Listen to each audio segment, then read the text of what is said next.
Halo semuanya, selamat datang di pembahasan materi kita kali ini. Hari ini kita bakal bongkar habis-habisan salah satu proyek mega konstruksi paling gila dari catatan sejarah kuno kita.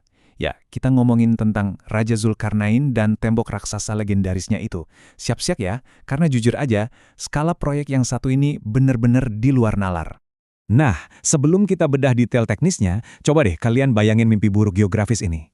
Kalian lagi berdiri di sebuah lembah yang sempit banget. Di kiri dan kanan ada gunung raksasa yang tebingnya tuh curam habis. Terus, kalian nggak punya derek modern, nggak ada alat berat, apalagi helikopter. Tapi, kalian ditugasin buat nutup celah di antara dua gunung itu pakai tembok yang nggak bisa ditembus sama sekali. Bingung kan mulainya dari mana? Nah, tantangan super berat inilah yang dihadapi masyarakat waktu itu. Sebelum akhirnya, Raja Zulkarnain datang bawa semacam cetak biru untuk sebuah keajaiban teknik. Oke, mari kita bahas ini. Bagian pertama, proyek pembangunan skala raksasa. Jadi gini, proyek ini tuh dipicu sama situasi hidup dan mati untuk berlindung dari ancaman Ya'juj dan Ma'juj. Bayangin aja logistik yang dibutuhin buat ngumpulin semua material ini. Raja Zulkarnain minta masyarakat buat bawa 3 hal utama, batu-batu super besar, lempengan besi dalam jumlah yang masif banget, dan tembaga mentah yang melimpah. Ingat ya, lokasinya di celah gunung terjal. Jangankan bawa bertonton besi, jalan kaki bawa kerikil aja pasti udah ngos-ngosan. Ini tuh operasi logistik skala epik yang butuh dedikasi gila-gilaan dari mereka. Lanjut ke bagian kedua, persiapan dan pondasi awal. Karena ya, sebelum kita bangun ke atas, kita harus bangun ke bawah dulu kan? Setiap arsitek pasti tahu nih, kita nggak mungkin bikin bangunan super tinggi di atas tanah yang lembek. Dan disinilah kita bisa lihat betapa epiknya pondasi proyek ini. 50 mil. Ya, kalian nggak salah dengar. Berdasarkan catatan sumber kita, mereka bikin pondasi selebar 50 mil. Coba resapi bentar deh. 50 mil itu sekitar 80 km loh, jarak yang kurang lebih sama kayak ujung ke ujung satu kota besar. Lebar pondasi yang fantastis ini, mastiin kalau seberat apapun beban di atasnya nanti, tembok ini nggak bakal amblas atau geser sedikit pun. Gila banget kan? Nah, yang paling krusial itu, cara mereka ngunci pondasi ini. Mereka nggak cuma gali parit 80 km terus didiemin gitu aja. Ruang kosong di pondasi raksasa ini awalnya diisi sama batu-batu besar tadi. Tapi kan tumpukan batu pasti masih ada celahnya dan rawan goyah. Terus gimana cara nguncinya di zaman kuno itu? Disinilah kejeniusan metalurgi mereka benar-benar bersinar. Mereka nuangin tembaga cair bersuhu ekstrim ke sela-sela batu itu.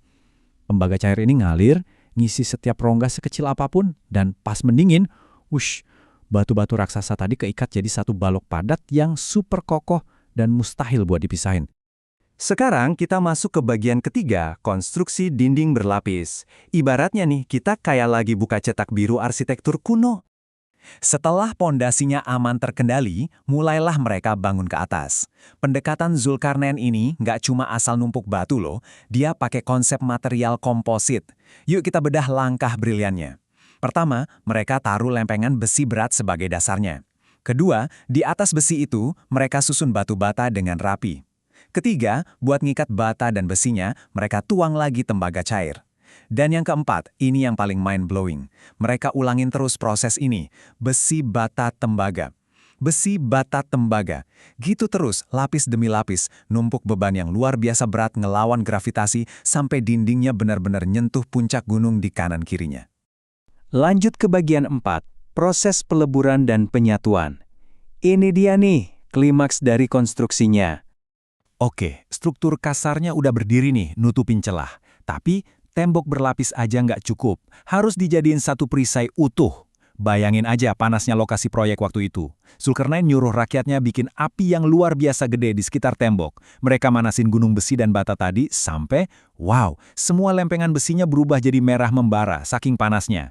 Nah, pas dinding besi itu lagi panas-panasnya maksimal, kayak tungku raksasa gitu, langsung deh mereka guyur pakai tembaga cair dari atas. Pertemuan antara tembaga cair mendidih sama besi membara ini nyiptain reaksi fusi metalurgi purba yang luar biasa. Tembaganya meresap ke pori-pori besi yang lagi memuai, nyiptain super alloy atau paduan logam yang menyatu sempurna. Sekarang, kita pelan-pelan masuk ke bagian 5, benteng yang tak tertembus. Hasil akhirnya benar-benar sempurna. Pas apinya udah padam dan logamnya mendingin kena angin gunung, strukturnya udah berubah jadi satu blok baja padat tanpa titik lemah sama sekali. Dan ini dengan sangat brilian menunjukkan gimana tembok ini dapat kekebalan mutlaknya. Pertama, karena logamnya super padat, tembok ini nggak bisa dilubangin pakai alat apapun yang dipunya Ya'juj dan Ma'juj. Kedua, Berkat pondasi 50 mil yang dikunci tembaga tadi, tembok ini sama sekali nggak bisa didobrak apalagi diruntuhin. Dan ketiga, karena proses peleburan bikin permukaannya jadi super mulus dan licin, tembok ini mustahil dipanjat. Ancaman legendaris itu benar-benar beres, dinetralin secara permanen. Terakhir, bagian 6, kekuatan sejati di baliknya. Mari kita renungkan sebentar makna di balik ini semua. Logikanya nih, setelah bikin mahakarya arsitektur yang lawan hukum alam begini, seorang pemimpin pasti gampang banget buat membusungkan dada kan? Tapi coba dengerin apa kata sang raja pas tembok itu selesai.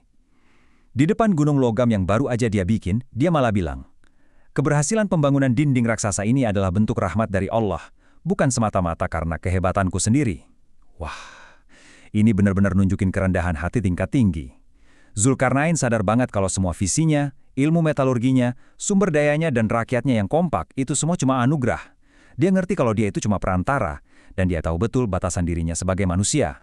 Dan itu ngebawa kita ke satu pertanyaan yang bakal terus terngiang-ngiang. Pas kita lihat lagi pencapaian epik tembok logam selebar 50 mil ini, kita dihadapkan pada satu pertanyaan fundamental. Di mana sih sebenarnya batas antara pencapaian manusia yang luar biasa dan rahmat dari Yang Maha Kuasa?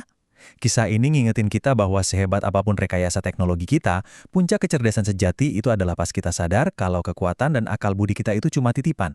Kesuksesan terbesar kita nggak cuma diukur dari seberapa kuat tembok yang bisa kita bangun, tapi dari seberapa rendah hati kita menunduk setelah berhasil membangunnya. Pasti bikin kepikiran kan? Teruslah mengeksplorasi dan sampai jumpa di pembahasan materi kita selanjutnya.